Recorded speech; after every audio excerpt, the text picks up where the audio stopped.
listening to the Mantic Universe podcast. My name is Chris, and I normally say at this point, and as ever, I'm joined by my good friends Clem and Mark, but when they're not here, I really don't know where to go with this. So I'm not joined here today by my good friends Clem and Mark. I'm joined by my good friend Podall star Peter. Peter, how are you, sir? Hello, yes, I'm very well, thank you. And I'm also honoured to be joined, I would say, by my very good friend Chris. Chris, how are you, sir? Hi, yeah, I'm doing good, thanks. Oh, delightful. And guys, we're doing a very quick... So Clash of Kings was just over a week ago now. So I must admit, I'm sort of in that slightly blue, back to reality kind of, I've got to go back to work and all these normal things, because I had such a wonderful time at Clash.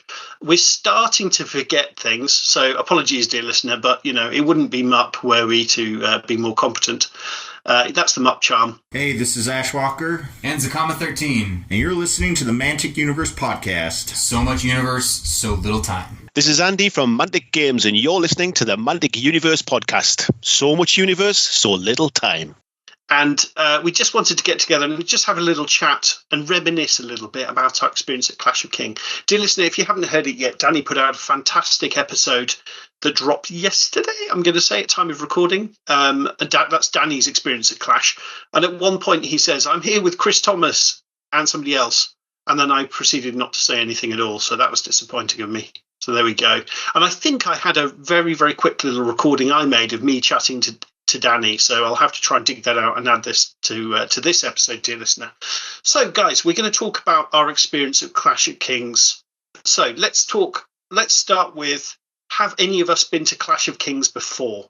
I have, as it was my second Clash of Kings. And Chris, how did you end up going to Clash of Kings this year? Well, it's an interesting one for me, because not only have I not been to Clash of Kings before, but until I got there, I hadn't played a full game of Kings of War before either. So my story is, I got home from work one day last November, I think it was, to find a series of messages from my good friend Chris here, culminating in, I bought you a ticket to Clash of Kings. Do you want to come? That was my introduction. Yeah. So a couple of days before, Clem was very clear that he wasn't going to go to Clash this year for two reasons. One was money, and the second was his wife's birthday, which, two perfectly good reasons. So I basically said, okay, that all makes sense. Let's skip this year and we'll go next year. But then as the day went on, tickets sold out super, super fast. And, there were 200 seats. So I thought, well, I've got time to make a decision on this, clearly. Then Mark got a ticket, planning to come from the US. Sadly, couldn't make it in the end, but he got a ticket. And obviously our good friend Walt got a ticket. I thought, crikey, if these guys are flying in, there's no guarantee they would be able to do it next year. I'd better get a ticket. And by the time I looked, I think there were genuinely 2 tickets left. So I thought, well, look, I'll buy those 2 tickets. And then I thought it would be great if Chris came along. So I think, Chris, the meetings went something like, I think they started off something like, would you like to come to this Kings of War tournament? It's called Clash of Kings. And then I think if you scroll down about 6 messages, it was like, sod it, I've bought you a ticket. We're going to Clash of Kings this year. And the initial plan, Chris, was that you would borrow an army. Yeah, that's right. The plan was I was going to borrow an army. And then I thought, and this was probably around Christmas, I should probably buy the rulebook to Kings of War, so I know vaguely what I'm doing. And then I kind of went down that rabbit hole. I thought, well, if I'm going to buy the rule book, I might as well buy a few models to go with it. It's cheaper that way. And before you know it, I've decided, oh, well, instead of borrowing an army, why don't I build and paint one myself? And that's what I ended up doing. And what I loved, and to be honest, I'm going to go with this now because I absolutely loved it, was that as a team of 4, so it was us 3 and also our good friend Walt, who sadly can't make it for the recording tonight because I moved things around last minute and he can't make it. So apologies, that's on me. We all agreed to play the Northern Alliance. And that was one of the best decisions I think we made, because we were all, I do play Kings of War, but I'm not really serious about it, if you know what I mean. I do play fairly regularly, but I'm, sloppy with the rules, and, I'm not really trying to get better, if that makes sense. I'm just trying to play for a good time, right? So I'm not really playing with other people that know what they're doing either. We're all kind of at the same level, and we're all kind of happy paddling around in the kids' pool, if you know what I mean, dear listener.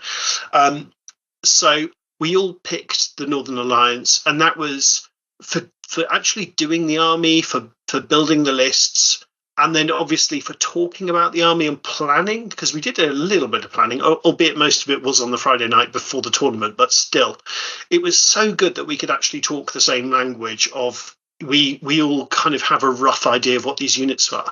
Because let's say, for example, Peter, if you were playing your Emperor of Dust thing, if you were trying to explain to Chris, you just had a really exciting game and you were trying to update him with tell the story of what happened, you'd have to frame everything with, okay, so Shobik just surged into the flank of, this unit and killed it. So Chris is like, okay, what's a Shobik and what's Surge? So actually, Chris does know what Surge is because of his ice elementals. But it was so good that we had this kind of universality among us, and we had very different approaches to the Northern Alliance. I think you guys had relatively glasshammer armies, whereas Walt and I had more kind of the classic anvil and what do you have? An anvil and a hammer? Yeah, hammer and anvil. There we go. So guys, what do you think about that whole? Did that really add a new dimension to it as it did for me? Yes, I think it was great that we're all on the same team, as well as being a team. When it comes to actually, when you said about us all having an idea of how the armies worked, not sure that was entirely true. I'd very much finished my army in fact, I was still painting it the night before and still stuck some paint on between day 1 and day 2. So hadn't actually used it properly. But I think, you're right. We all had a general idea of how things worked. And it was nice to sit and chat about some vague, dirty word coming up, tactics. Yeah, and to be fair, it's for us. I mean, we've got to kind of qualify that none of us were realistically hoping of taking home the trophy or something. I think as long as we have a vague idea of what we were doing, we were kind of and kind of comfortable with the rules. I think we were happy. So one thing that we did that I'm going to give a plug to an upcoming episode of MUP, or more specifically, something that Walt did was write this amazing story that happened before the tournament. So Walt asked us ahead of time to submit the leader of our army. We had to design a banner for our army, and we had to do a few bits and pieces of housekeeping. And Walt has created this story out of the events of the tournament. So we were on a saga. Our 4 armies marched out to save the Northern Alliance, and we won't say more here, dear listener, because Walt's going to cover this in one of his amazing Up Stories episodes. But that, guys, how much difference do you think that made to the weekend? For me, being the second clash I'd been to, I didn't think the first clash could be topped. I had such an amazing time 2023. But this brought an entirely new dimension to it. Just being part of a team, having this amazing narrative that Walt developed with his own little mechanics to it and all the rest of it, it really just notched it up to an 11 out of 10. Really added a new dimension to it. Yeah, I completely agree. I mean, I didn't turn up to Clash expecting to win or do well or anything, and it was really nice to have a completely different dimension that was nothing to do with how well the games went, but was all about a story. And having that starting before the tournament started and giving us an excuse to talk and kind of come up with ideas was fantastic. It really made it for me, I think. And guys, I'm going to bring it back a little bit actually to a question I didn't ask. So when you were getting, I mean, Peter, you've already mentioned that you still had painting to do when you turned up with your army, right? It wasn't quite finished. Were there times, both of you, where you really wondered, am I going to get this army done in time? Or am I motivated to finish this? Have I bitten off? It's almost like with someone preparing for a marathon. Because years and years ago, I was signed up for a marathon, and I think I ended up running about 20 miles. And after that, I just said, I don't want to run that far. I genuinely have no interest in running another 5 miles or whatever. Like I'm out. Like that is, I'm done. Was there any point with your hobby mission that you thought, maybe I've bitten off more than I can chew? 100% yes. Yeah, it was really touch and go.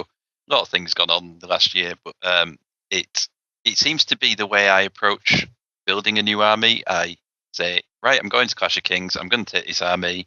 I'll buy a ticket without having a single model of that army, and then I've just put massive pressure on myself to do it.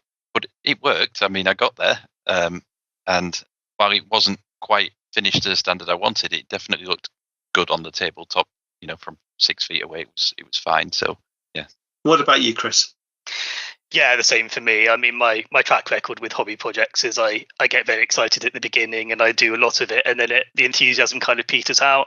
So I really needed a deadline, and it was, I mean, I wasn't quite painting models the night before as Peter was, but I think I finished my army about a week before, so I was still cutting it pretty close, and I'm certain without having the milestone to aim for to get something that looked decent on the tabletop in time for the tournament, there's no way I would have finished the army.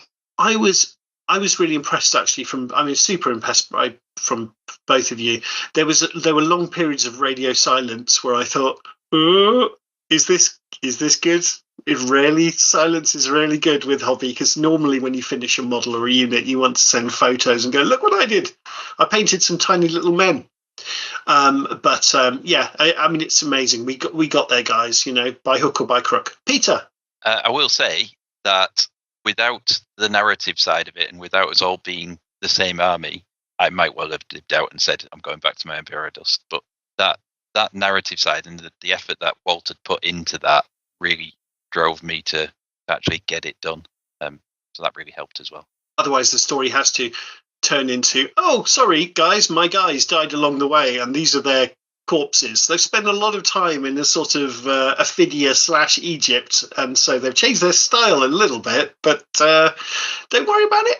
It was quite interesting. It was an interesting hobby thing for me, because actually the Northern Alliance was the first Kings of War army I did, which was 4 or 5 years ago when 3rd edition dropped, and at the time I was happy with it, but today I wasn't happy with it, if that makes sense. So I went back, and I may have spent more time repainting and rebasing than if I'd just started fresh. I don't know. I spent a long time doing stuff that I probably wouldn't have had I done a fresh army. But having said that, I saved a load of time with building the models and things like that. So who knows? But it was an interesting hobby experience, and it just goes to show you can always go back and spend time. I think we had this conversation with Scott, right, from Palette of War. He came on the podcast over a year ago now, but I always remember what he said. And it's really, if you've painted things to kind of tabletop standard, there's absolutely nothing stopping you from going back and just spending another 20 minutes on them when you feel like your painting's improved and your technique's improved. For me, the big thing was I was always putting too much paint on my brush. And you can go back and make things better. I think Clem said it on the last monthly, leave some time before you do, because if your painting hasn't kind of leveled up, right, if you imagine this is a role-playing game and you've leveled up, then you'll spend a load of time just kind of frustratingly going in circles. But if you genuinely improved at painting and you can tell, yeah, sure, go back. If you want to, go back and make your models look that little bit nicer. Fantastic. So, guys, the travel. So, travel for me mostly worked okay. So I flew in from Germany and then got the train from Birmingham down to visit Chris in Cheltenham. So we had a couple of nights before the tournament, which frankly was brilliant. I loved that. So we really did genuinely have a day where we didn't have that much going on, Chris, and we could just sort of have a nice little day in Cheltenham. I ate something called a mega burrito, very impressive as it was. But we had a lovely day kind of decompressing before the tournament, which is quite stressful. And I remember when Clem and I went to Cardiff, I actually went to work as normal and then got I think I left a couple of hours early. So I got the commuter flight from Frankfurt to Heathrow at about 5 p.m. So it was full of commuters. It was the plane was absolutely rammed. And then we rented a car and drove to Cardiff. And I remember we got to our hotel in Cardiff at about 2:30 in the morning. And then, of course, Saturday morning we had to be, up and at Clash. So we learned from that. And it's worth just taking a couple of days holiday if you can spare them either side, just to give yourself that little bit of extra time and just making a bit more of an event of it. And Chris, obviously, we got the train up from Cheltenham to Nottingham. That worked really well. It was a couple of hours, I'd say. That was pretty straightforward. And Peter, you drove from Yorkshire. So that's, a couple of hours, I'm going to say. Not even that, to be fair. It was about an hour and a half. Fantastic. Cool. So our travel basically worked. Last year we got so in terms of accommodation, last year we stayed in or at least I stayed in the recommend people fighting outside. Unrelated to your stay, I understand. Completely unrelated. I just picked a very cheap place to stay, and it turned out to be a little bit rough and ready, shall we say. This is Rob Fnuff from the Countercharge Podcast, and you're listening to the Mantic Universe Podcast, the only podcast that has the balls to cover all their games. This is Fred, reminding you to visit the Kings of War forum, kowforum.com.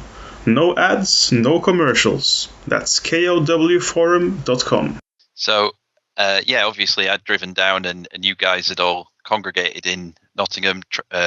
Walt was getting the training from Birmingham Airport. So I said I'd pick him up and take us all to the accommodation. I think you guys had gone for a nice meal because you'd realised you'd not eaten all day.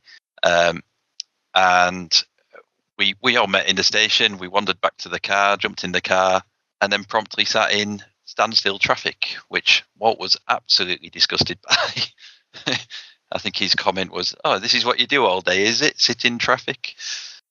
Yeah, Walt was under the impression that this is a good time. Is this what you do in England? I knew I'd do an impression. Yes, he's very confused about it. And it's like, no, well, this is just rush hour traffic. This is not fun time. This is just people trying to get to where they're going. So that was very, very amusing. So we had this year we had an Airbnb. And it was a 4-bedroom house, pretty studenty accommodation, but it worked absolutely fine. The beds were fine. Everything was relatively clean, clean bedding, clean towels, etc. And the shower worked. So, I'll be honest, that's kind of all I care about. And it was a heck of a lot cheaper than the hotel from last year. It was really super useful to have a little bit of a kitchen so we could make, simple breakfast in the morning. And, we had that level of flexibility. We had a small lounge. We didn't have enough furniture in the lounge, but it was still useful. So I think the accommodation worked really, really well. The money savings was also great. Super. And then, guys, the venue. So maybe we move on to the venue. And dear listener, at this point, I'm not looking at my notes anymore. So, guys, you might need to steer me a little bit. The venue was, rather than being in Nottingham Trent University, which was absolutely brilliant, this was in a private school about a mile away, I'm going to say. I think it was Nottingham's Girls' High School. Oh, was it? Okay, fantastic. But it was absolutely fantastic, wasn't it? You couldn't hope for a better venue. It worked really well. There was staff there on hand, selling drinks and all the usual things, and they were super, super friendly, really nice. And the venue was absolutely brilliant, wasn't it, guys? It was quite atmospheric. It was reminiscent of Hogwarts. Yeah, just a little bit. Yeah. It was really impressive, and I didn't really know what to expect going in, having not been to Clash when it was at the university, but just having the space to have that many big tables with scenery on set up. And as you say, the staff were lovely. The whole venue was very well run. What I kind of like about it is, although there was I know there were a few dropouts, but let's keep saying there was 200 players there, plus lots of people running around helping. Yes, there were a lot of people there, but actually I didn't feel anxious, because sometimes when there's a situation where there's that many people in a place, and I'd probably use the example of last year when in the sports hall there was, a lot of like 80 tables or something, all in a big sports hall. And I found that slightly stressful, I've got to say. Whereas this year it all felt, I don't know, it just didn't feel too much for me. It was all, everyone's so nice and friendly anyway, but I really, really, really enjoyed it. It wasn't crowded at all. Yes, we were split between two big halls, and that did mean moving quite a distance with your army sometimes when you went from table to table. But in general, it wasn't crowded. There was plenty of space. You went on top of each other. What did you think, Chris? Yeah, I'd agree. The thing I was mostly worried about was the noise levels, and I'm similar to you. I don't get on that well in crowded environments, especially when it feels like it's too loud and you can't really hear yourself think. And I didn't struggle with that at all at this venue. And I think, although it was a bit inconvenient to have the two separate halls, that probably did help with giving us the space we needed. Yeah, absolutely. Super, guys. And the food was, I think they had the lunches were absolutely fine, weren't they? They were free, I believe. But it was kind of cheese sandwich, pack of crisps, piece of fruit, and a Kit Kat. It was something along those lines. And when we're on the go, when we've got loads to do, you want to chat to your friends, talk about your games and what's coming up next. Just being able just to grab a very quick and very, very cheap lunch was fantastic, albeit it was nothing amazing. It didn't, frankly, that's all I wanted. I wanted a simple, quick lunch. I didn't want anything fancier. I think the amount of time we saved, if we'd have had to have gone out of the venue to get lunch, that would have eaten up the whole lunch break. And that wasn't what we needed, really, as you say, just the ability to grab something on the go and spend the time kind of unwinding and chatting to people. I thought it worked really well. And this is basically what happened last year, Chris, where, it takes ages. It's almost like Second World War bombers, flying around in formation to wait until everyone's in the air, like gamers coming out. You're looking for your friends, waiting for everybody. You waste a load of time just waiting to get the group together. Then we sort of dawdled into Nottingham to get something quick, but we weren't that quick because we're very indecisive. I think we ended up going to Taco Bell last year, but it was actually that little thing of that group decision making. You know how it goes. It never goes smoothly, and it's always more stressful than it should be, if that makes sense. So last year there was a Tesco or a Taco Bell that we found, and that sort of went okay, but I would much rather just be given a cheap and cheerful little lunch and have a little bit of time to enjoy and sort of decompress a little bit, because the event is so full on. Peter? There was somewhere on site last year where you could buy like a pizza or something like that, but there were because it was such a big group, there were big queues for that, which is why we decided to go off site and find something. Whereas this year, you didn't queue at all, really. You just, as soon as you finished your game, you walked into where the kitchen canteen area was, and you picked up your bag of school dinner, as it were, and went into a courtyard or wherever it was where you wanted to sit and just had a chat while you munched on your sandwich. Yeah, absolutely. And dear listener, of course, we've forgotten about the scenarios. Of course we have. But we're just going to talk about some games just briefly. So, guys, were you challenged for the first round? I was, but unfortunately, the person I was in a challenge match with couldn't make it, dropped out. So I ended up randomly assigned against Andy Ransom, or Andy 2D6 as he's known, which was an honour and a privilege, and slightly scary. And a lesson, absolutely. I can say Walt was, he was in a challenge. I'm not sure exactly who challenged who, but he played against lovely Heather, who is, at this point, she is very much a MUP adversary. Mark played her last year and had a lovely, lovely, lovely time. And Walt challenged, I think Walt got a pretty big win against Heather's beautiful Pirate Ogre army in the first round, which of course was completely against our game plan as a team. The plan was take a couple of heavy beatings early, drop down the rankings, play against players who are also not exactly perfect players, shall we say, and find our level, right? So Walt absolutely didn't do that in his first round. Peter, how did it go with you and Andy? I had a wonderful game. I learned an awful lot. It was my first time using my list, and he taught me a lesson proper. I ended up tabled at the end, but it was a good game. Enjoyed it. He gave me some good advice and some good pointers, and he was a true gentleman. Fantastic. While you were taking handfuls of models off the table. And Chris, this was literally your first ever game of Kings of War. How did it go? Well, I mean, the game was good fun, but it obviously didn't go very well. I was randomly paired against a lovely gentleman called Casper, who was from Poland. He was obviously there to play to win, and he knew what he was doing. I think in the end, he came something like 25th or 26th in the tournament. But he was an absolutely lovely man, and he was so patient with me. I had to start off by introducing myself and saying, "Oh, it's my first day. I've never played this game before," and first of all, he was very happy because that was kind of, a free, easy win for the first round. But he teaches the game over in Poland, and he spent a lot of time helping me and being patient with me when I was making mistakes. Completely tabled me very quickly, of course, but I learned an awful lot. I learned a bit about how my army works, a bit about how the game works, and it was a good experience, if a bit nerve-wracking. because kind of step one is learning the basic rules, right? Step two is kind of learning a little bit what your army can do, but more importantly, actually, what it can't do. And then the third bit is then having any idea whatsoever what your opponent's army might do. So, turning up, you probably, you've read the rules, Chris, prior to coming. On the Friday, we did talk a little bit about deployment, didn't we? We had a few kind of ideas flying back and forth. But, this is kind of MUP style. So it's, it's fair to say that the Polish team, as an example, put a lot more work and, a lot more knowledge, let's say, into these things. But super. So you guys got off to a fantastic start as per our game plan. I was challenged by our good friend Tom, who's been on the pod a few times and is just a delightful man from Ireland. So him and his goblins. It was genuinely one of the best games of Kings of War I've ever had. And by the end of my first game, I was exhausted.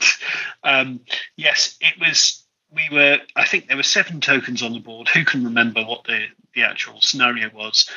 But he just kept shooting me, and I just sort of had to grimly take it. There were a couple of very memorable moments where, for example, some Hearthguard regiment got into a fight with some mincers. We charged in. It was a hindered charge, and we only did about 5 wounds, at which point I thought, oh, God, okay, they're dead then. But then Tom was super, super unlucky with his mincer attacks because they're really swingy. Even the number of attacks is a dice roll. And then I think he ended up doing, let's say, 4 wounds back, which I was absolutely shocked by. And then my Hearthguard just took his mincers off in 1. And it was, his shooting. I think roughly something like 60% of his shooting on 1 turn went into my horde of human clansmen, which were completely unwounded, and took them off in a turn. And that's, very clearly Tom's plan is to hold things up, make things difficult for his opponent. Tom's a very good player, and then just murder things with his shooting. And it was going well, but there was one fly in the ointment. So there was literally, I'd have some pack hunters with stealthy, pick up the tokens, get shot off and taken off in 1 turn, and okay, now my Hearthguard will pick up the tokens, get shot off. So I had this I was just losing these key units I desperately needed, just desperately trying to hold on to the tokens, but I couldn't get them back because everything was dying so quickly. So the idea was I'd pick it up, maybe survive a turn of shooting, and then kind of try and drop the tokens behind me and then get something else to pick it up and run away. But that never happened because the shooting was just so brutal. But there's one thing Tom didn't count on, and that was my Ice Naiads. Let's say I'm making the numbers up because we didn't really count. So the Ice Naiads finished the game on 0 wounds. Tom, if you're listening, did they take 55 wounds over the course of the game? I think they did. But they finished the game on 0 wounds. They were holding 3 tokens, and that was the game. Tom had 2 on his surviving rabble. But it was one of those games you just really, really remember, right? It was absolutely amazing. And quite frankly, all of my opponents are better than me at Kings of War. There's absolutely no doubt. I just got a key couple of bits of luck, quite frankly. But Tom is a really good player, and he went on to get 3 wins and did really well. But I was lucky just to be able to scrape the win. So guys, do you remember who your opponents were? Oh, Peter. Yeah, just quickly, I've remembered it was Stockpile for the first game. In fact, I think I've remembered all of them. Awesome. Oh, perfect. Okay, well, let's test that theory. Peter, what was the scenario in round 2? Round 2, I believe, was Smoke and Mirrors, where you put the bluff counters down. I remember that one. My second game was against a chap called Richard who had ogres. We put the bluff counters down, and then obviously you deploy afterwards after you pick sides, etc. And the big thing with that game for me was he had some scary crossbow units. He had a couple of crossbow units and a hero with a crossbow, and I did not want my flyers just getting taken out of the air. So we placed our bluff counters, and then we were deploying, and he put his crossbowman down, and I put my flyers right over on my right flank just to keep him as far away from those crossbows as I could. apparently that threw him for a Burton because he assumed that meant that I'd put the point tokens on that side of the board. I hadn't. I'd put them at the other side. I was just being scared and hiding away from him. But eventually that did give me a fairly narrow victory because I threw him for a Burton, basically. So here we go, guys. Perfect. So finally our incompetence is coming home to pay off, where competent players look at what we've done and misread our intentions. Perfect. Chris, how was your game 2? So I think at this point I was the only one that was actually sticking with the team strategy. Game 2 was another loss for me, but I do think it went quite a lot better than game 1. I was a bit more relaxed. I mean, the bar had opened at 11:30, which probably helped a little bit. And I'd learned a couple of things in game 1, and there were a couple of mistakes that I tried not to make a second time.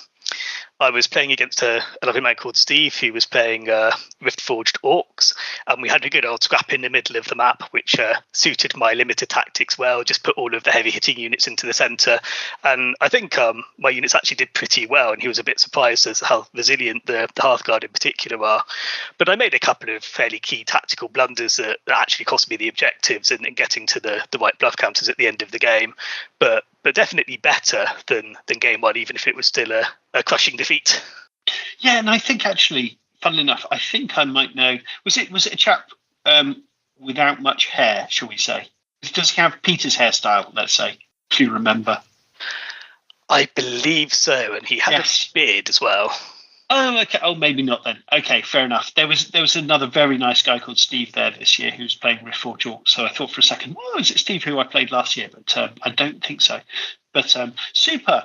And round 2, I played against Empire of Dust. I don't remember much about the game except the Hearthguard one-shotted the scary named Bone Giant thing. And my opponent was very, very nice and better than me at Kings of War, and I managed to get a narrow defeat. But I had to work really hard to get a narrow defeat, if you know what I mean, guys. He was a very, very good player, and with players who are good with Empire of Dust, it's they don't give you much. It's very, very hard. But it was it's a great experience when you see players who are that precise and know what they're doing. But yeah, so I scraped a narrow defeat. And then, Peter, what was last game of Saturday? Do you remember what the scenario was? I think it's called, is it Control, where you split the board into 6 quadrants? Yes, that makes sense. It's one of my favourites, actually. I really enjoy this one because it's simple and obvious what you're trying to achieve, but it requires some movement, and I think it really showcases Kings of War. Chris, how did you get on in Control? So I was exhausted by the time game 3 rolled around.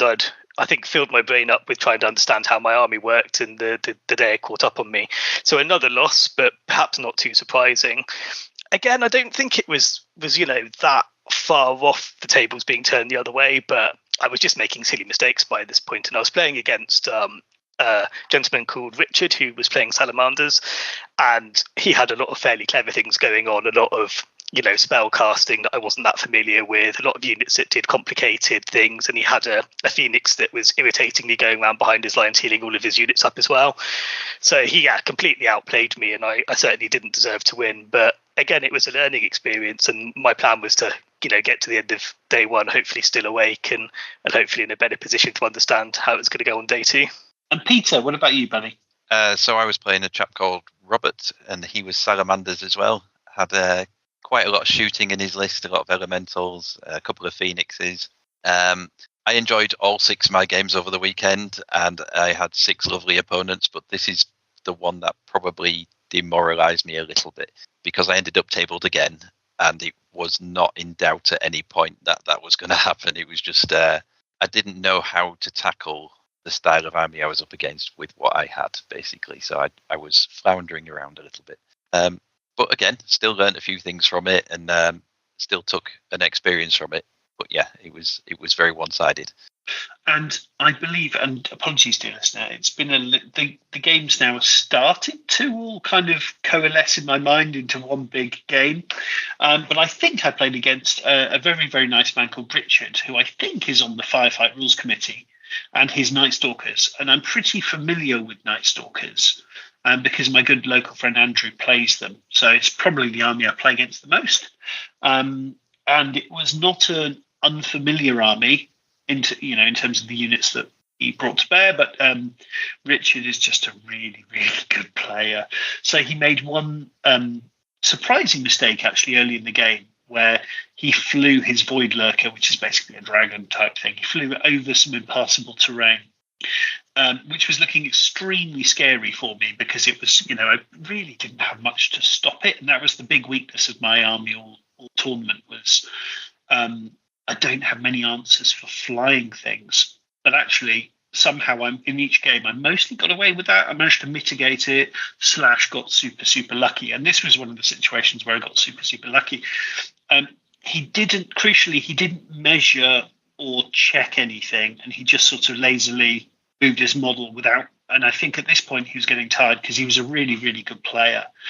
And he didn't measure anything, so he just positioned the model down. So when it was my turn, I went, that's just in charge range of my Hearthguard. Did you know that? And he looked very shocked. And I said, look, if you want, you can just nudge it back a little bit. And he thought about it and said, well, look, I didn't measure it. I didn't check it. And if if you're that nice to me, I'm going to absolutely wreck you with this Void Lurker next turn. So because I didn't check it, please, I'd feel bad if you allow me to keep my Void Lurker out of charge range. So I charged in with my Hearthguard, did a bazillion wounds, and then double wand. Which is, I'm pretty sure that's what karma is, right? But actually, ultimately, that didn't really cost me much because the Void Lurker attacked back in the front of the Hearthguard, defense 5, probably did 4 wounds, which I was able to regen or heal, rather than regen. And so it cost them an extra turn in combat, basically. But that wasn't the issue. The issue was just he was a really good player and kept me on the back foot. I think I might be remembering this wrong. I think this is the game where if the game ended on turn 6, I would have just scraped a win, which frankly would have been a little bit undeserved. I think I'm right in saying that. There was one game I lost, which I absolutely deserved to lose, where I could have scraped a win and I didn't quite pull it off. And this might have been it. So day 1 finish for me, 1 win and 2 narrow defeats. So, and to be honest, against this kind of level of opponent, I can have absolutely no complaints. I'm delighted I won a game, quite frankly, albeit I shouldn't be trying to win game 1 as much as I am. I've got to let the submarine do the work, Super, guys. So that was kind of our day 1. We then obviously went back to the Airbnb and we sort of did some Walt story stuff that we'll keep listening to, dear listener. There'll be a podcast coming soon. And then, guys, going into day 2. So how were we feeling at the end of day 1? Would we say? Exhausted was the single word I'd use to sum it up. It was a great fun day, but it was a long day, and I was personally struggling a little bit with the timings as well. I mean, I understand why you've got to play a tournament under the clock, otherwise the day would go on forever. But the chess clock aspect was something that I was struggling with a little bit. I think the problem is that the tactic when you're playing with the chess clock is that you do your thinking on the other player's turn, and then you do the moving on your turn. But because I was so new to the game, I was having to spend a lot of my turn trying to work out how to play the game. And of course, by the time it passed over to the opponent, they'd be able to do their moves very quickly, and it would be straight back to me again. So it felt kind of relentless. But, yes, I got through the day. That was the main thing. I had a good time. I met some lovely people, and I very much enjoyed, going to the pub for a drink and some food afterwards. And Peter's just mentioned in the chat, actually, maybe we just briefly mention our day on Friday. Let's just very briefly talk about it because it wasn't kind of Mantic for the most part. We went to North Star models, or whatever they're called, North Star. Went to see them. That was really cool. Thank you, buddy. North Star Miniatures. We also went to Warlord and did the tour. That's really fantastic. I really enjoyed that. And they're super nice people at Warlord. So I was glad to go back and do that. We were planning on going to GW and going to Bugman's. And that didn't happen, guys. Bugman's weren't serving food, or hot food at least. And we kind of realised we had to bump something from the schedule, and that's the thing we decided to bump. And guys, I don't regret that decision one bit. I had a brilliant time at Warlord of North Star, and it was very interesting.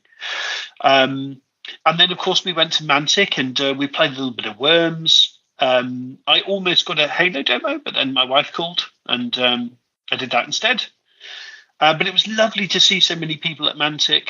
We had the Mantic tour, which was a little bit, I think, bless. It had been a long day, and last year there was a bit more pep about the tour. I mean, obviously, doing the tour for the second time doesn't have the same impact, but I felt like last year there was a bit more. And the tour, the only reason I got the tour last time is I started wandering around Ronnie's office unsupervised, and so Ronnie realised, hang on, I've got to keep an eye on that guy, and so he turned it into a tour. But we also didn't see the resin casting, sadly, because Bobby wasn't there. Chris. Yeah, so it was my first time visiting Mantic and my first time doing the tour, so I really enjoyed that. It was nice to be shown around. I did pick up the first half of Ronnie's Halo demo as well, which was really interesting. I've not looked much into Halo, but it seems to have taken a lot of its sort of rule set from Dead Zone, which I really enjoy. So that was good fun, and I really enjoyed our game of Worms as well. It's a very sort of messy party game, but good fun and quite faithful to the video game as well. Yeah, it looks like it would be really good fun with a few drinks on a Friday night or something like that, wouldn't it? Yeah, absolutely. Cool. And thanks, Peter, for the for pulling us back. So super. So going into and yeah. So Chris, I remember distinctly actually at some point on Saturday, I did ask you, Chris, do you think you'd come back? And you sort of looked at me with a slightly pained look and said, I'm having a lot of fun, but it is also very, very full on. So I'm not sure. I'm going to have to give it a couple of days before I answer that question, which I thought actually was a very fair answer. Because Clash, or any kind of gaming tournament, it's brilliant, but it is also a lot of hard work as well, isn't it? It is, yeah. And I mean, I think that was probably quite early on in day two, where I was still kind of a bit unsure of myself. I think ultimately I enjoyed day two a lot more than I enjoyed day one. Day one was a bit of a relentless, steep learning curve. Day two, I kind of felt I had a bit more agency over what was going on, a bit of a better idea as to how I was supposed to play my army. And, you know, it helps as you inevitably slide down the Swiss pairings. You get to the position where you kind of find your level at the bottom and you're playing against more casual players, which is also quite good fun. So I think probably at the beginning of day two, I was still quite uncertain. And at the end of day two, I was obviously exhausted, so still a bit uncertain then. But with a bit of time to reflect on it, I just would take away all the positives and all of the good time I had. So yeah, much more up for coming back than I might have been back on that Saturday. Fantastic, buddy. And then Sunday morning, we did actually have a little look in advance to see who we were paired up with for the first game of day two. And I saw I was up against Abyssal Dwarves, and I looked at that list and I thought, do you know what? I really fancy my chances against this. I was faster than they were, which meant, and they didn't have so much chaff. So really what I was hoping to do was just punch them in the face, get with the extra speed I have, make sure I get the charge, and then just keep hitting them, right? And if my army does that, I've got a good chance, because my armies are mostly infantry, fighty combat army with quite a lot of heal. So if I can get into... And my whole gimmick for my army, right, guys, was just keeping the Naiads alive, because I've played Trident Realm before. I know where I need to get them. I have enough experience that I'm confident I'll get them on the objective where my opponent desperately needs to kill them, and they won't be able to, right? But my army's pretty slow. But against this Abyssal Dwarf army, I thought, I've got the edge here. I think I can. I'm pretty confident. And then we got there to find out that we'd had some dropouts, and I was up against the Twilight Kin with their incredibly scary mutants. And I played against. Oh, Peter, do we remember what the scenario was for? Yeah, it was push. Push. Okay, super. So. Yes, so basically I was terrified of this incredibly fast Twilight Kin army. Very elite, but incredibly fast, incredibly killy, and piloted by a very, very nice Frenchman. He was a super, super nice guy. And yeah, I mean, exactly, I was terrified, so I stayed back, which is kind of a theme. I did it a little bit more than I should have in most of my games, particularly the last game, but that was a bit... Anyway, we'll get to that. So I stayed back, took the punch, which was pretty horrible, but at least the stuff I wanted to die died. So, for example, my dwarf clansmen, it's in my plan that they die, right? That's, they that is part of, if they stay alive for 3 turns, that's actually kind of bad for me because I need them to die and then I punch back with the stuff behind the dwarves. But I managed to, so I lost about 750 points of stuff in this game. And in return, I killed about 1,500 points. I killed literally double the points I lost. But my opponent, who was, again, a much better player than me, just had me pinned back in my deployment zone. If we'd had an extra turn, I would have got where I needed to be, but I wasn't there, right? But he had such a speed advantage that I felt like if I came forward more, I was going to get tabled, quite honestly. And a lot of that is just he's a better. It's not my army's fault. It's he's a much better player than me, and I'll do something stupid and pay the price. So yeah, another narrow defeat.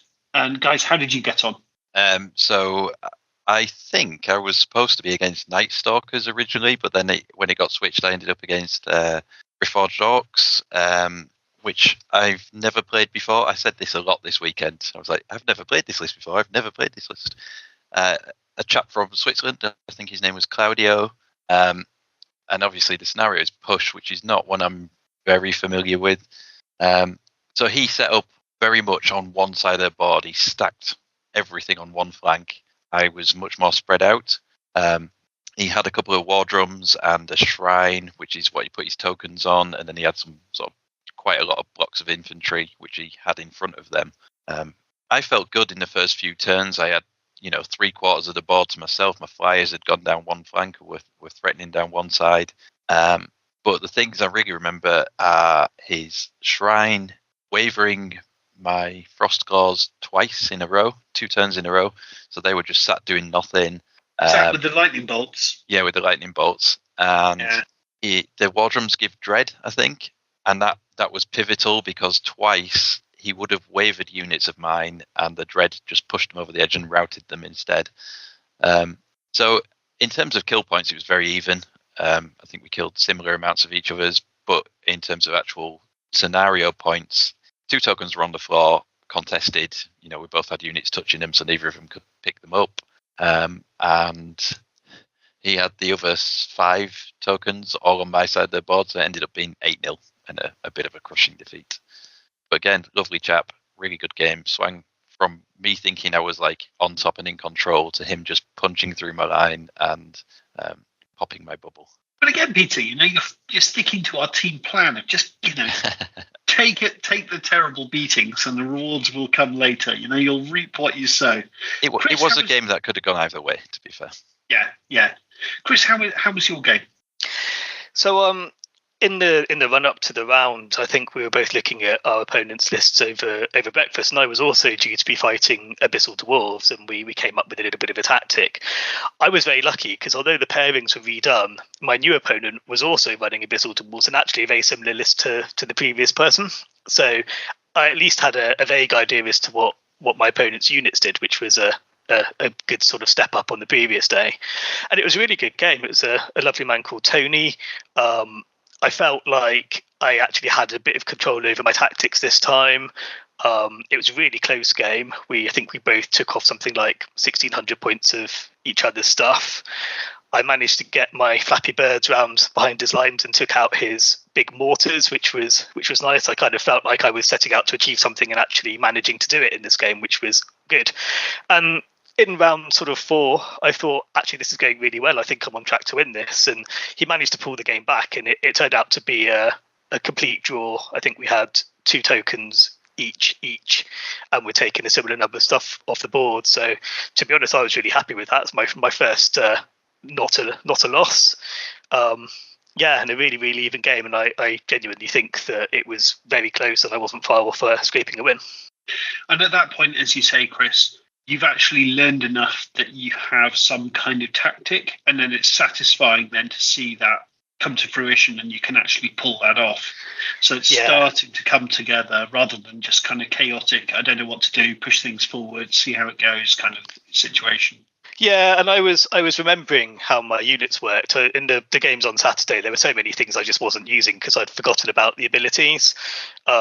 This time I actually worked out how to do the trick of using my ice elemental shooting attack and then getting them surged into the flank of one of his units. And I mean, 18 attacks on shooting followed by 18 attacks on the flank does an awful lot of damage. And I think that took my opponent by surprise. Yeah, well done, buddy. Classic. Fantastic. So then going into the next game, I remember staring at my phone to see the pairings, laughing manically, because I was paired up with the editor of the podcast, Fred from Norway, and I was very excited to see it. He brought his undead army, which is kind of the army he travels with. Peter, do you remember what the scenario was? Yes, it was Hold the Line. Hold the line. So there were 3 sections down the middle of the board. I think you've got to imagine there's a river or a highway or something down the middle of the board, and it's split into 3 sections. So there's the kind of the left side, the right side, and then the middle bit, and they're worth a certain amount of victory points, and the middle one is worth more, isn't it? The ones at the side are worth 2, and the middle one's worth 3. Was that right? Yeah, that's right. Yeah. So Fred had a very elite undead army, I would say, which had a shocking amount of fireball. And Fred also was the first player that actually tried to kill my healers, which for me is a disaster. So he managed to. It took him longer than he planned to, but he hexed one of my healers, the leader of my army, Fire Eyes herself. And I didn't really know what Hex did, but basically what happens is, as I remember it, so I desperately needed to heal my Naiads because I think by this point they were on 10 wounds due to fireballs, and I did not like that a bit. So I thought, okay, I know with Hex I should just not do anything, but I had a plan and it sounded fun. And playing against Fred, I was like, do you know what, Fred, I know this is a bad idea, but I'm going to do this and see what happens. So my plan was I would use the Hexed character to heal the Naiads, right? She's got heal 7. So let's say on average, she's healing 4 wounds off the Naiads, and then she's taking 8 wounds. And then I would use my second caster to heal, so who's got heal 5, because he doesn't have the Shroud of the Saint, to heal the damaged one. And then basically I just kind of hide her for a couple of turns and then heal her back. That was my idea. So she took, I think, 8 wounds from the healing, and she managed to survive kind of a bit of a lightning bolt attack from Fred. I kind of whiffed the heal, so she was still in big danger.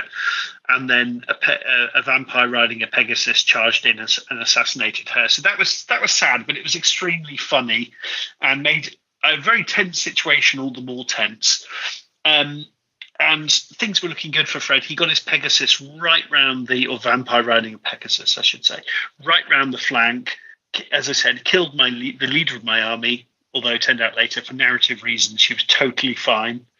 And then he wanted to go into the back of my Hearthguard regiment, which I kind of had as second line.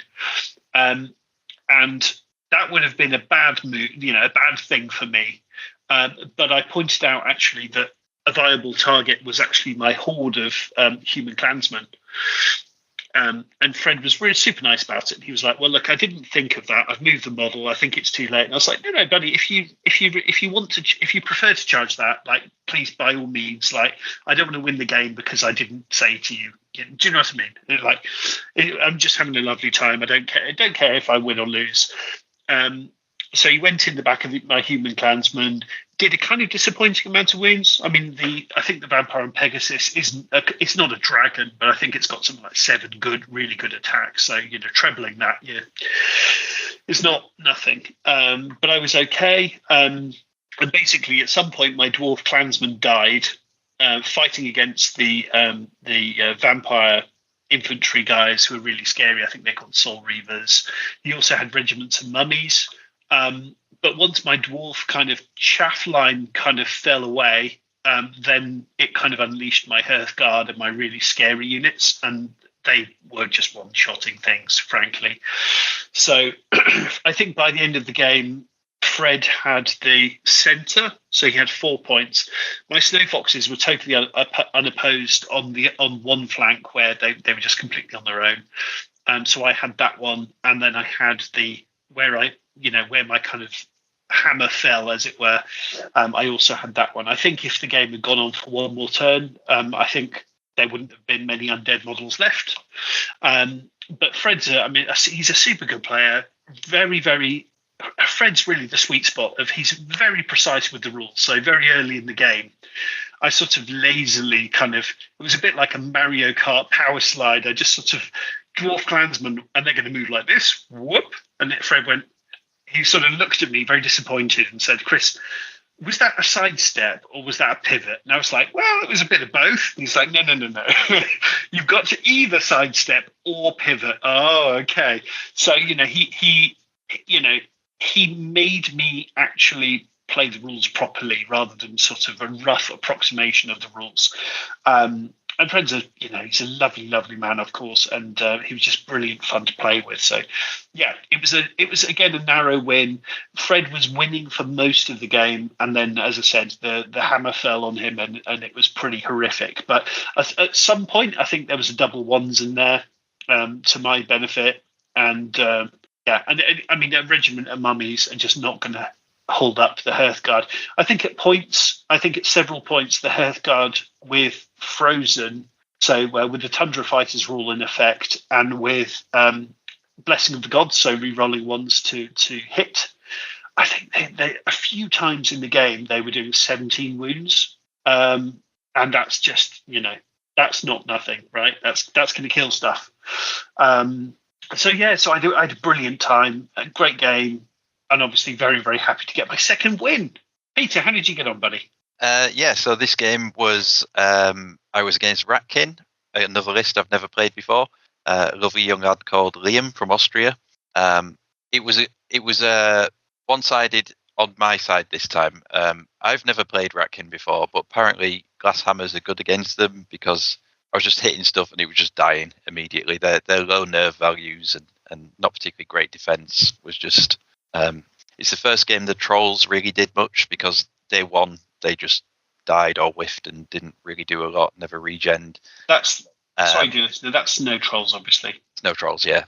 And this game I managed to get him. He'd made a slight positional error. He'd left his character slightly forward of another unit, and the snow trolls charged in, killed the character, overran, then killed the death machine, I think it's called, like a little tank. On the other flank, my Chimera was getting ripped to pieces by a demon spawn of Dew, which is a very impressive looking, scary model. But the Chimera stood up to it for a couple of turns and tied it up on that side of the board. And ultimately, I managed to claim 7-0 on the scenario points. So a bit one-sided on my side, but a good game nevertheless. Fantastic. What about you, Chris? So I was playing against a gentleman called Kurt, who was playing ogres, so very much the opposite of the Ratkin, and certainly a bit of a match for my heavy units as well. Another really close game. There was a classic big fight in the middle. It turns out that the ogre siege breakers are very tough to get off the board. I think they're defense 6, and he had a lot of them. He also had, and I can't remember. Chris, I'll just interrupt. They've got big shield special rules. So in the front, they're big. That's right. Yeah, defense shields. Yeah. Sorry, carry on, Ben. He also had, I can't remember the name of the hero, but it was one of the ogre heroes that has a very big axe and has blast D3, I think, on his hit. So he was causing me an awful lot of trouble. The Hearthguard were great as always, and it was all pretty even in terms of what was going on in the middle of the board. He also had a legion of warriors that he kept on one flank, and he had the Jesse's Boots of Striding on them, and I'd forgotten about the effects of that, and so they caught me a bit by surprise, ploughed through my Flappy Birds, and it really became, could I get them off the board towards the end of the game? Most of the units were dead by that point. He tried to he successfully cast Hex on my Ice Giant, but that didn't go too well for him because the Ice Giant, of course, could just run in and hit with his big club. So although he does have magic, that's not really his main feature. So that was quite hilarious. And it was really close at the end. I think if it had gone to round 7, I probably would have been able to eke out the win. But as it was, the legion of warriors that was on the flank, which had unit strength 4, We managed to draw for that flank because I had a unit of Hearthguard in there with unit strength 3 and also my Flappy Bird leader with unit strength 1. But I think if I'd have had an extra turn to get that legion, which were very, very badly wounded by this point, off the map, I could have spread my forces a bit more evenly and contested for the centre as well. So it was a loss, but again, a really good fun game, and one of those games where lots of interesting twists and lots of exciting stuff happens. So good fun. Fantastic. And I think, guys, are we on to the last game of the tournament now, I believe? That's right. Is that right? Peter, do you remember the scenario? Pillage. So this one, I'm going to be really quick. I apologise to my opponent. So this was just a game too many for me, quite frankly. By this point, I was very tired. The game with Fred had been so exciting, and I was just done in, as people say. I played against one of the Spanish guys. He was super, super nice. He was a much better player than me. I mean, I've been saying all tournament I was playing against players who were better than me, but this guy was really, really good. He was playing ogres, and I didn't want to get tabled, quite frankly. So I stayed back, and I was far too defensive. But he was going to win, and I just didn't want to get tabled in my last game, quite frankly. So I was being very kind of passive. I was in my formation that was relatively, safe. He was doing all sorts of horrible, clever things to get me wounded, and then I'd try and heal back. And then kind of very nicely, he was trying to be nice. And by this point, I was saying, I'm really sorry I haven't given you a good game, because I haven't given him a challenge, right? But the thing is, he was such a good player that if I tried to come out and charge him, I knew my stuff was just going to be taken off by the handful. So I'm not sure what you guys think about this decision, but I was knackered, quite frankly. So I stayed. In turn 6, he basically said, and he was trying to be nice to me, right? And basically said, well, you've stayed back too much. You needed to charge in and fight me. And I was like, yeah, sorry. So I kind of had this really rubbish apologetic charge in kind of turn 6 where I pretty much got tabled. It was kind of a bit of a sort of, like at the end of the First World War, the German admirals had this plan to basically send out the entire fleet on a glorious death march. We're all going to die, and it's going to be brilliant. And then the sailors heard about it, and they were like, we're not doing that. Cancel the death march. And it was like that, except we did it. So yeah, it was my last game was rough, and it was mostly of my own making. My opponent was just too good, and yes. Don't judge me too harshly, please, dear listener. Guys, how did you get on in the last game? Chris? Yeah, so my last game was against Craig, who's actually a good friend of Peter's, and he was playing Forces of the Abyss. So, I mean, I think all of my games were obviously playing against armies I hadn't played before, because I've not played the game before, but this was a bit different. I didn't recognise any of the units. There was an awful lot going on with units that could power up their magic by sucking the life out of their chums and then healing them back up again. Lots of spellcasters. It was a really good fun game. Craig was super kind and generous to me. He helped me a lot in terms of my understanding of the rules of the game. He obviously teaches people to play Kings of War, so he knew what he was doing. And again, it was really close. We had a nice big fight in the middle. There was a lot of exchanging fireballs and ice breath, and heroes fighting heroes, which will be brilliant fodder for Walt's narrative campaign. And it was all very close at the end. I was, I think, a little bit lucky right towards the end of the game in that I managed to waver one of his hero flying units that had been causing me all kinds of trouble by flying over the top of my Hearthguard, and then they'd spin round and it'd fly back over the top of the other side again. And a lucky shot got that wavered, and that bought me the time to get the Hearthguard turned round and into the flank. And the game's just about sort of swung in my direction. I'd also finally, after 5 other games, learned that some of the squishier units can be held back to claim objectives at the end. This is the only time that I hadn't recklessly charged in with my archers and got them killed, and they were able to hold 2 of the objective points.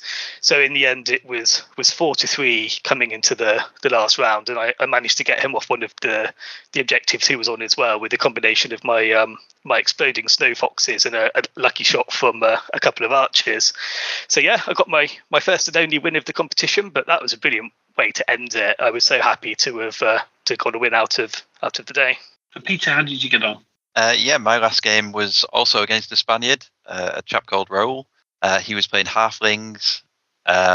very, very tight game, very killy game. We both killed 1,500 points of each other's armies, and I honestly thought I'd lost it at turn 5.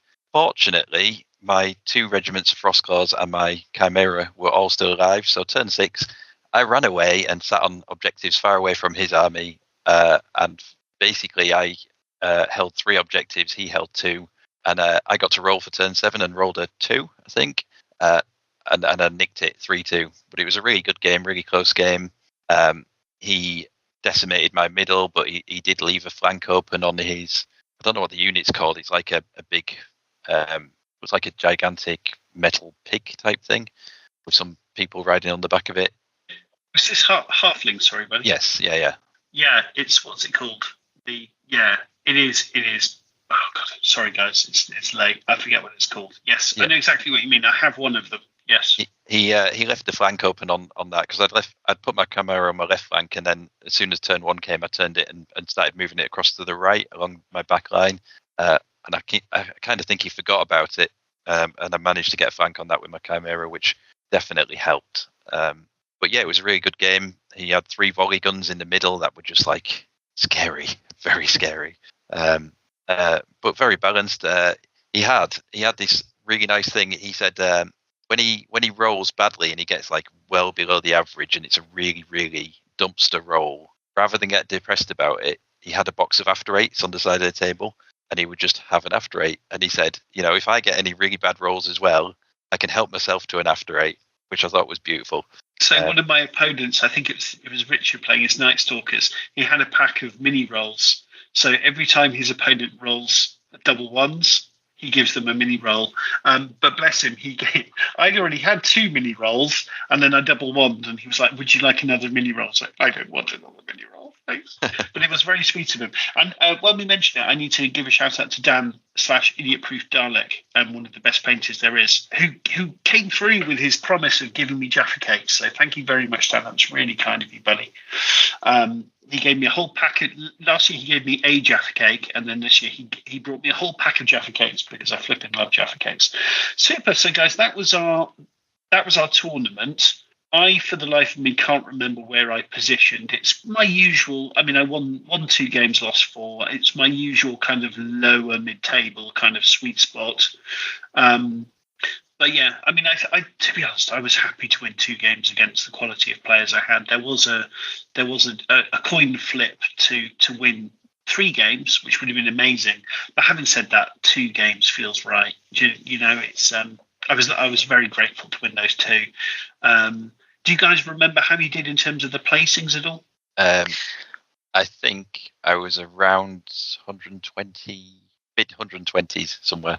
So very mid table. Yeah, 3 wins, 3 losses. Yeah. And Chris? Oh, I was right down the bottom. I think I was something like 180th out of 190. But I mean, to be fair, I got a win and a draw, which was much more than I was expecting to. I think if the 3 games on the Saturday hadn't have been such crushing defeats, I think because I not only lost the game, I also got tabled and didn't get any scenario points. So I must have been getting 1 out of a possible 20 points for each of those rounds. But the 3 games on Sunday could have gone either way really. So I was really pleased with that. I'll take a lot more out of the games than the final ranking suggests. Yeah, absolutely right, buddy. Absolutely right. And I mean, let's be honest. You beat someone who is Mantic Pathfinder. I mean, that's really impressive, buddy. I mean, for a last game, that's a really, really hard one to have, and you came out with a win. So that's absolutely amazing. And in terms of our team, so I called us Northern Saga because of our narrative campaign. I think off the top of my head, I think we came about team 35. I think we were about 5 off the bottom, which, for us is absolutely respectable. Yep. Mission accomplished. Well, last year it was a bit deceptive because it was me, Clem, Mark, and Pete, and obviously you as well, Peter. But I think Clem and his salamanders skewed our team up quite a lot because Clem on the download did pretty well. He always says when Clem plays well, he always says, "Oh, my dice were incredible," but he's oversimplifying that. He needs to take more credit for it. Super guys. I can't take any credit for last year because I was on my lonesome last year. I don't know who your fourth member was, but I was. Sorry, buddy. I thought it was you. I can't. Sorry, guys. It's late. Apologies, dear listener. I can't remember. Super. So you've already been talking a little bit about. Oh, Chris, go for it, buddy. Yeah, I was just going to say it may have been a tactical team blunder to swap Clem out for me, but there you go. No, we're all good, buddy. We're all. So fantastic. So yeah, I mean, Steve did such an incredible job organising Clash of Kings, and Steve's always very modest, and he always says, "Yes, there's a team behind me," which is absolutely true. But Steve, through sheer force of will at times, just seems to make things happen, and he made the whole thing look easy, which is quite frankly preposterous. And guys, there's just one thing I would mention. So if we talk about anything, the whole thing was a spectacular success. Was there anything that you would like to see improved, or is there anything you could see done differently next year? Just before going on to any possible slightly not positive things, for me, the absolute highlights and most positive things were not so much the games. They were great and my opponents were fantastic, but actually between the games, getting to speak to people who were laughing and smiling and telling me in these really excited and animated ways just how they'd absolutely been smashed in the previous game, and they were still laughing and smiling about it. That just really highlighted to me what a great event it is. I absolutely love that. And the terrain on the tables as well, I wanted to mention. Steve mentioned it as a thank you at the end, but a lot of the TEOs have chipped in and provided for 190 odd people. Getting terrain together for 90 something tables is probably logistically an absolute nightmare, but their tables were absolutely fantastically dressed. The terrain was something to behold, really, and every table looked up to standard. That's a great point, buddy. There's a lot of tournaments you go to. You can clearly see the table at which they started to run out of terrain, or let's get the B list terrain out, and that absolutely wasn't the case here. Everything was really fantastic. Didn't only look beautiful, but also it's all incredibly playable. So, for example, if you had an obstacle, there was probably a little bit of, it probably had a little outline left on the table. So if you take it out of the way, you know exactly where it is. There's none of that kind of juggling models kind of weird situations. It was all absolutely fantastic. And we've got to say as well, the standard of hobby. I didn't see one grey plastic model all weekend, but I mean, the standard of hobby across so many armies was just amazing, wasn't it, guys? Yeah, absolutely. I mean, I didn't really know what to expect going into this, but to see, 190 odd armies, and it wasn't even that there wasn't any grey plastic on the table. There wasn't any armies that weren't painted to a really high quality, really, really impressive. And I'll just sort of second Peter's point as well about firstly the terrain. I was expecting there to be terrain on all the tables, but I wasn't expecting it to be so beautifully put together, so consistent, so playable. And the other point you made, Peter, about the kind of happiness of people between the rounds, that was it for me as well. I enjoyed all of the games, but they weren't the highlight. It was the interaction with people between the games and over lunch and afterwards, and just all the people I met was the thing that really made it for me.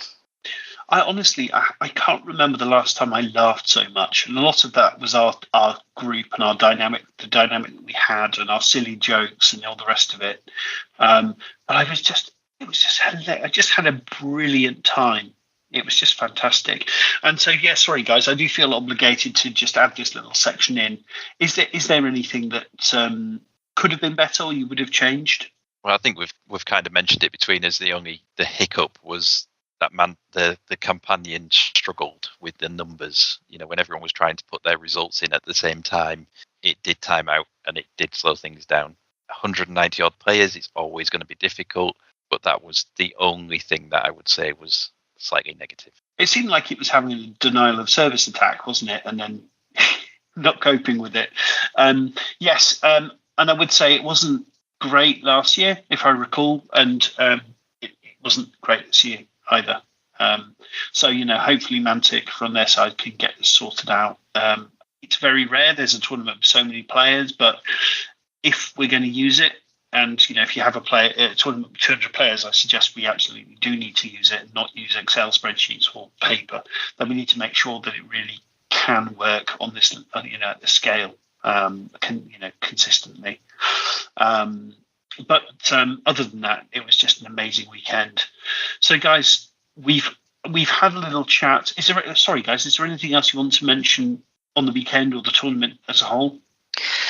I mean, I think Peter's already said it, or one of you's already said it. But again, hats off to Steve for organising it all. I know these things are, especially with that number of people, organising a tournament that runs smoothly is incredibly difficult. And the smallest hiccup can throw the whole thing into disarray. So I was really impressed. I've been involved in various tournaments in my time at university and helped organise some, and I know how hard it is and how fragile these things when they go wrong.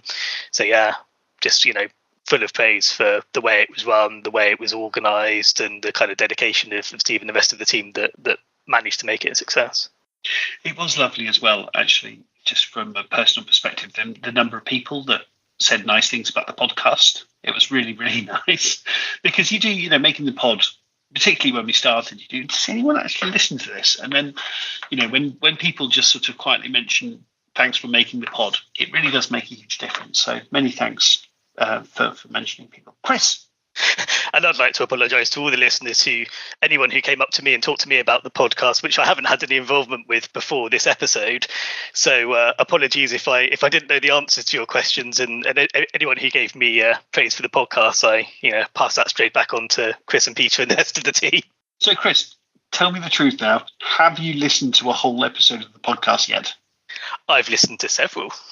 Oh, okay. I'm actually surprised by that.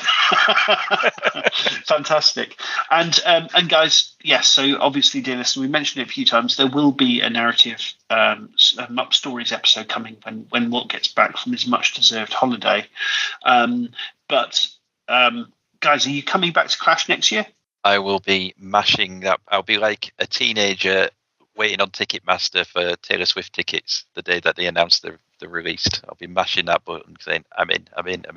Are Mantic going to do, what do they call it now? What's the pricing where, dynamic pricing or whatever the Ticketmaster does? He's like, just horrible capitalism. You get to the front of the queue. Oh, that ticket to Clash will be £400, please. I'll sell my soul to a ticket tout if I have to. But I'm definitely going back next year. And again, I was at that point, it was like, well, maybe next year I'll do a different tournament. And I thought about that, but I can't not go to Clash, quite frankly. So I'm planning on going back. Chris, we've been talking about doing another army for Clash for next year. Yeah, I'm certainly up for that. I did really enjoy, it was a lot of work at times and I wasn't sure I was going to get it finished, but I did really enjoy, making my army. I'd like to have a go at another one. And again, I probably won't put too much thought into the list or making it competitive, but I'll go by what models I want to paint and kind of hope for the best. What you'll find as well, buddy, is the second time you do an army, it's a lot easier because you learn a lot of tricks. Like, you know what corners to cut and what not to cut and things like this, you really do get it. It gets less painful as you go. And what I loved actually, Chris, is we've been talking, and I'm pretty sure I'm 99% set on us doing the Trident Realm.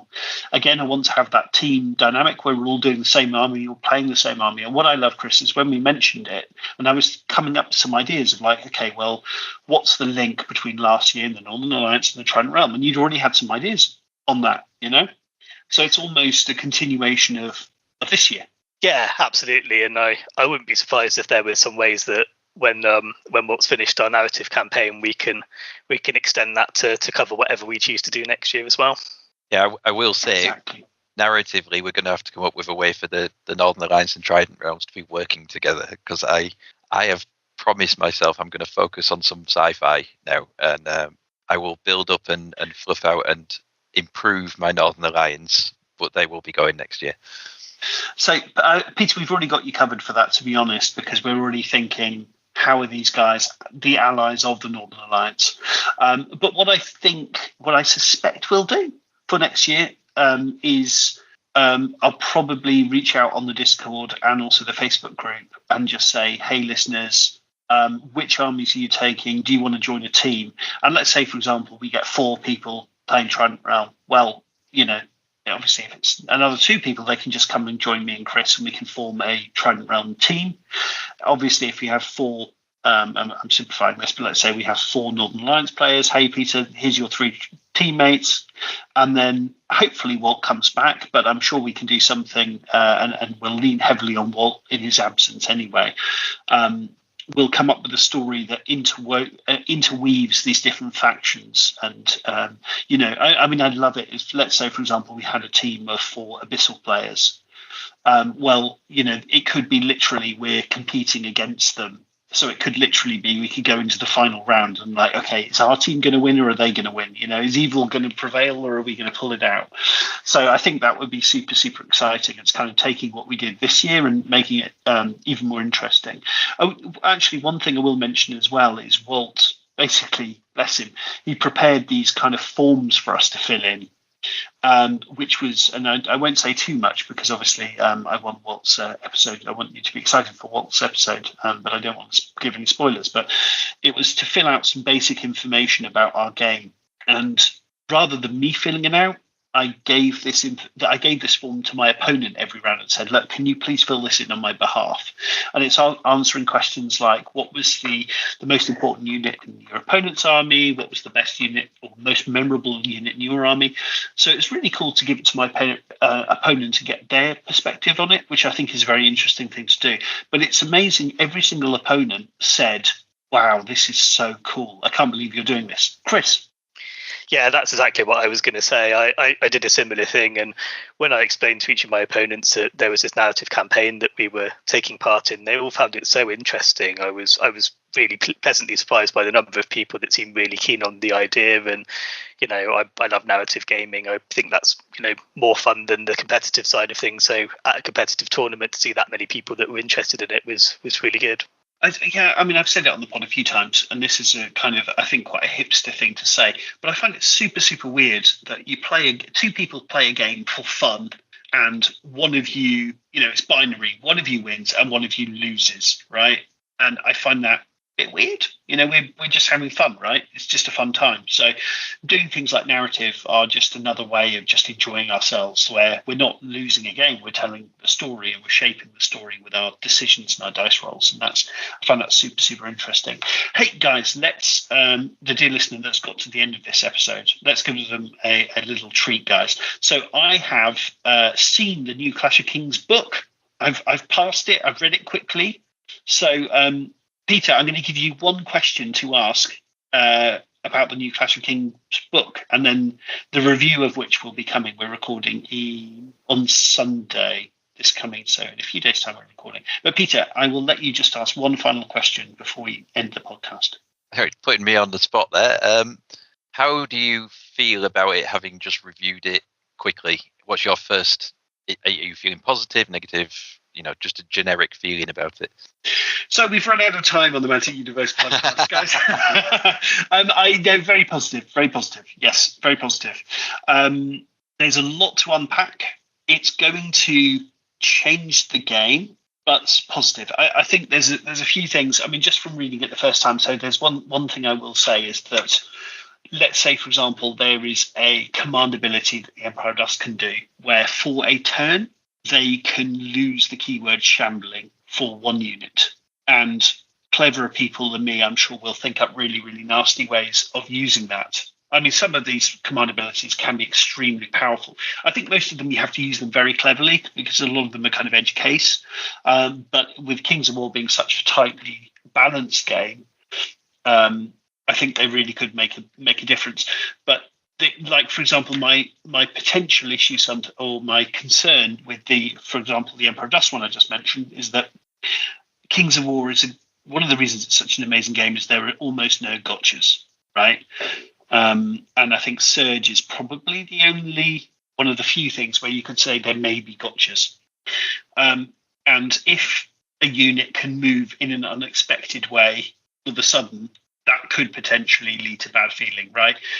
If you lose a Kings of War at the moment, 99% of the time, if we're honest with ourselves, we lost the game because our opponent played better. We made mistakes.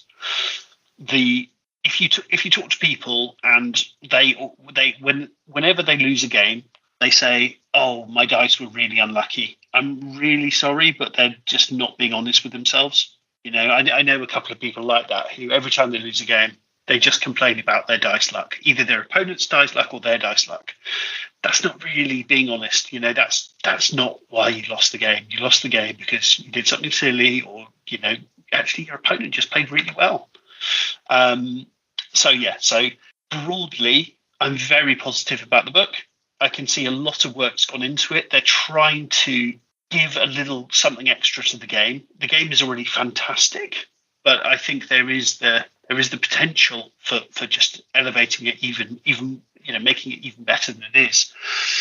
I think some people are going to go crazy, but they always do. You know, it happens every year. So and then we all forget about it, and we realise everything is totally fine. So, dear listener, if you're listening to this, I would very much encourage you, try the command dice, play, you know, 5, 6, 7, 8 games with them before passing judgment. The game has been balanced with command dice, as I understand it. So I think it's fine. I think it's going to add a very interesting extra dimension to the game that it doesn't currently have. There's nothing wrong with the game as it is. It's an excellent game, but let's try it. And if it doesn't work, it'll go away again. And actually, do you know what, Peter? One thing I was kind of half expecting, and maybe for 4th edition, is I was wondering actually if Kings of War would go to D8s like Firefight. That's kind of the thing I've had in the back of my mind. But no, still D6s. Still D6s. Well, I mean, you know, one change at a time. You don't want to rock the apple cart too much. Oh my goodness, could you imagine? Oh. But yeah, I mean, I always find it. I know people don't want change, but also we don't want things to stay the same. I get it. I'm guessing there's nothing changed in the list either then. Oh yeah, there's the usual list changes. You know, there's points tweaks, and you know, things have gone up and down in points. Yeah. Sure, there's been they'll feature in that review then, will they? Oh, you know, what was it last time where Clem was playing Night Stalkers? I think it was the Big Red Book review. Yeah. And he didn't notice that one of their key units had gone from speed 10 to speed 8. Like, we just. Although, in fairness, how many hundreds of pages was that? And I think we had a weekend to actually, you know, try and understand it. And it's, you know, yes, we can hide behind saying it's MUP style, I think, to a certain extent. But yeah, I mean, honestly, buddy, just to be clear, I'm really positive about the changes. I think it's very interesting. I love they're trying new things. I love they're being bold. I trust the rules committee. Let's just try it. It's going to be fun. Like, and if you don't like it, you know. I'm very much a glasses half full sort of guy. I will always try things first before I decide to poo-poo it or, you know, throw it out. I'm looking forward to trying it. I've played Firefight. I've played Dead Zone. I like the command dice. So it'd be interesting to see how it fits in with Kings of War. And as a casual player, it's a nice, interesting thing for me. I'm not competitive. I'm not, you know, challenging for rankings or anything like that. So for me, it's just an interesting new thing. I mean, and I need to read it again because I need to double check, but what I was kind of hoping for is that, like, I know competitive players don't often take things that don't have unit strength at the moment, right? So, you know, if you've got heroes that don't have unit strength, I take them, but good players don't take them, right? And what I was thinking was, wouldn't it be interesting if this, let's say, for example, my Clarion, right, who doesn't have unit strength, but I really love him. I think it's a really interesting model in the Alliance army, and I really enjoyed playing him at Clash of Kings. Don't give him unit strength, but give him a really good command dice and have that trade-off. Well, do I want to take leaders who have unit strength, and that's really powerful, that could potentially win me the game, or do I want to have a really powerful leader with a really good command dice with no unit strength? And I think, to me, that's an interesting trade-off. And then, you know, that's really interesting for list building, trying to strike that balance between the two different things. But I need to check if that's actually I need to read it again and see, is that actually a thing, or is that just a thing in my mind? Well, I look forward to finding out on the next episode, where we will get everything absolutely 100% correct, as we always do, dear listener. Super, guys. Yes, it's been a lot of fun. This is, again, one of those many episodes where I just think, it'll just be a quick 45 minutes. But never goes that way with Mark. But, guys, thank you so much for joining me. I've had a lovely time just reminiscing about what a wonderful time we had last weekend. Thank you for inviting me. Anything, guys, before we finish the pod? No, just thanks for the opportunity to come on and have a chat. It's been really good to as you say, reminisce about the other weekend and talk through all of the battles. It was a really good time, wasn't it, buddy? And here's to looking forward to next year. Absolutely. And we promise there'll be no judgments from us. When you turn up with the same army as last year, we go, that is so 2024. Hey, if you turn up next year with the same army, you might even know what you're doing. I mean, you won't, obviously, but I mean, hypothetically. I'll have lost a lot of excuses. So. Right. Good point. Yeah, good point. I'll have to turn to, my dice were terrible. I'm pretty sure I'm going to have naiads in the centre and then frogs on frogs jumping all around the place, being fly and nimble, getting into flanks. That's my idea, my dream. That's fun. You may have hit on my reason for wanting to do a new army. It's that perfect ongoing excuse, isn't it? I'll finish it a week before Clash next year, and I still won't know how it works. That's the way, buddy. Yeah, won't you? It's like, account season. Every year you go, okay, next year I promise I'm going to do my accounts early and I'm going to know where I am, and then of course it never happens. Cool. Right, thanks very much. Yeah, cheers, guys. Cheers, guys. Speak soon. Bye-bye.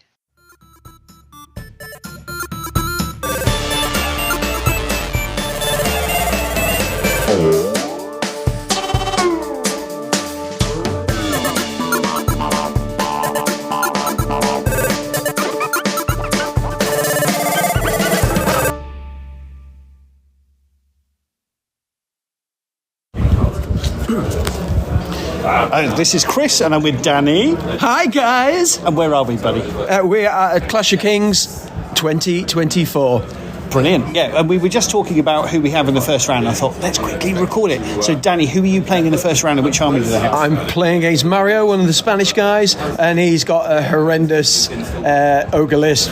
3 hordes of shield breakers, 3 ogres, ogre warlocks, 2 hordes of shooters. It's quite a hard matchup for me, and it's on a scenario stockpile which I've not actually practiced or played before. So but I'll lose my first round, and then hopefully I'll have a bit of an easier ride then. So yeah, I've got to lose one, haven't I? It's only fair. Well, I'm hoping to win 3 games. I've never actually won 3 games. Normally 2 wins and a draw is normally how I roll over 6 games. But I'm playing Tom with his goblins first round, so I'm not very confident. Oh, I played him first round last year with his goblins, and to be honest, I was hammering him. I thought I was doing really well, and it just kind of fell apart. His trombones just turned around and farted on me, and my army dissolved. So I did terribly last year.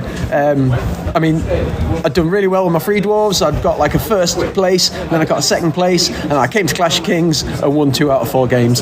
So no, I remember. Yeah, I remember you were a bit disappointed. So have you got your free dwarves this year? Yeah, I've got a revamp list. Last 3 events I've played, I've podiumed in all 3. I've got a first place, 2 third places. So this year at Clash of Kings, I'm hoping to do a little bit better. Not quite embarrass myself as much. By the way, what do wingets do? Because I don't know. They fly. Just fly. Just shoot them. Then you don't have to worry about them. Kill them, Chris. Don't have much shooting. You're probably doomed. Oh, good. Well, that takes the pressure off. There's shooty ones and there's punchy ones. It just depends what he's got. Oh, there's different kinds of wingets. Yeah, there's combatty ones or the shooty ones. Oh, interesting. Okay. They're not horrendously nasty, but they can help out the rest of the army. Most of my army's infantry. Yeah, that's probably not good for you. It's probably not great. There we go. I'm just here to have fun. So there we go. It was the story. We're telling the stories. There we go, buddy. Right, I think that'll do it for now. That'll do it for now. Thanks, dear listener.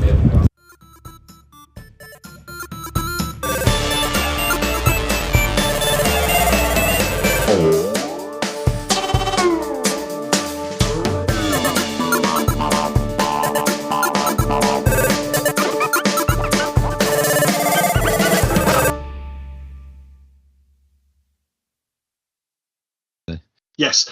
And this year we got another... I can still see you, Peter, but Chris is still seems to be in the call, but isn't saying or doing anything. Yeah, Fred's going to have to do some editing, I think. Yeah, I guess that was probably inevitable. Given that Chris is frozen, will it even still be recording? I mean, it claims that the recording is still ticking over, but I don't really know how Skype works well enough to know what that means. literally the only time I use Skype is for these things, and I've been on 4, I think. I mean, Do you think he's still talking? Notes. Well, yeah, he could be, couldn't he? I'm going to take this quick opportunity to tell my son to turn his light off and go to sleep. Okie dokie.